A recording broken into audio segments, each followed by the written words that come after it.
Ola, bo día. Estamos hoxe aquí para presentar os campamentos de verán da Concellaría de Mocidade para este ano, que, bueno, ten algunha novidade con respecto a as últimas convocatorias, non? Porque haberá o que temos de sempre na costa, no mes de xullo. Nesta ocasión será un campamento de surf en Oleiros, pero a maiores tamén, por primeira vez, organizamos un campamento en agosto. En concreto, en San Xoán de Río, en Terra de Tribes, será un campamento de astronomía.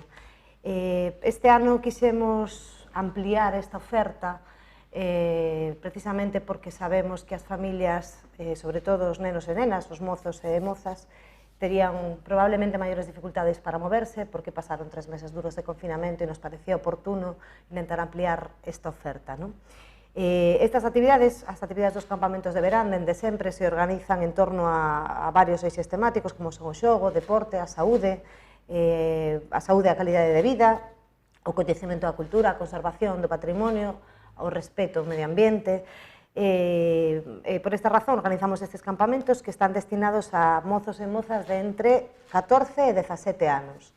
Preferiblemente, quero dicir, se despois sobrase algunha praza, tamén se podería, de algunha maneira, estender a outras idades, non? Pero preferiblemente son entre 14 e 17 anos.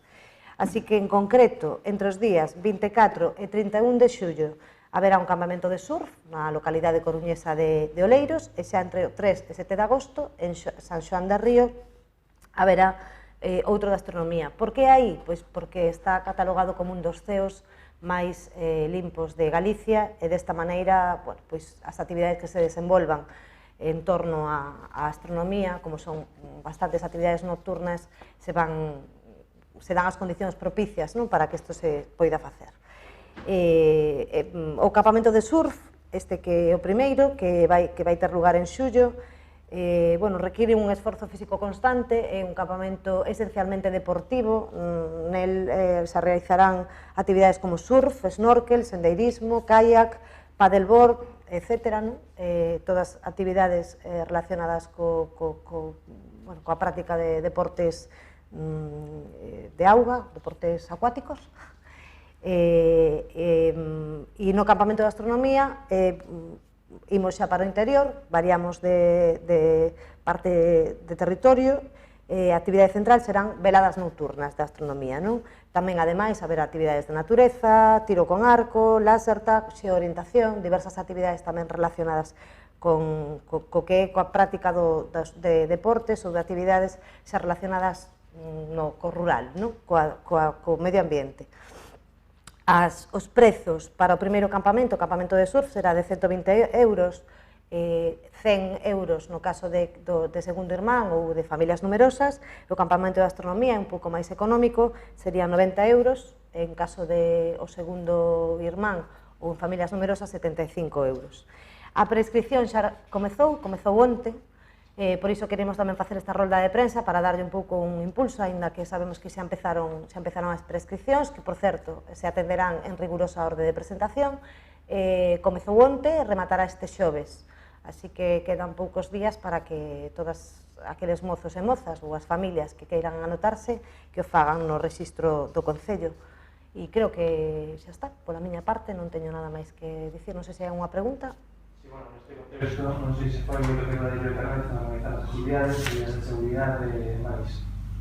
Claro, de feito, ata que houve unha directriz por parte da Consellería de Dirección de Xuventude, tardamos un pouco en sacar esta convocatoria precisamente porque non estaban claras aínda as condicións nas que se podían desenvolver. Agora sí, e evidentemente se gardarán todas as medidas de seguridade. A empresa que organiza xa ten un protocolo establecido e demais para que non haxa absolutamente ningún problema, claro.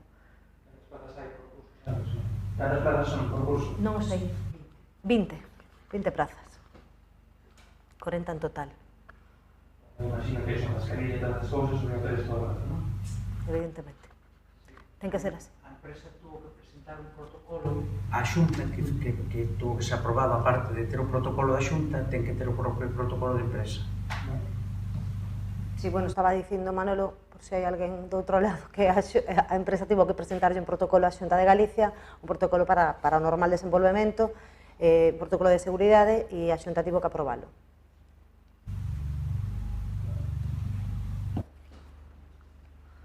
Bueno, evidentemente a máscara, calculo que en actividades acuáticas non será preciso, claro, pero bueno, sí, gardaránse todas as medidas de seguridade. Ademais, estas dúas actividades, os mozos e mozas estarán en albergues e aí sí que se cumplirán as medidas oportunas, claro, separados.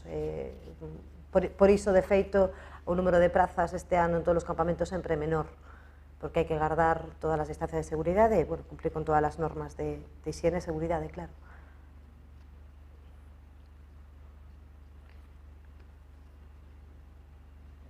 Está, perfecto.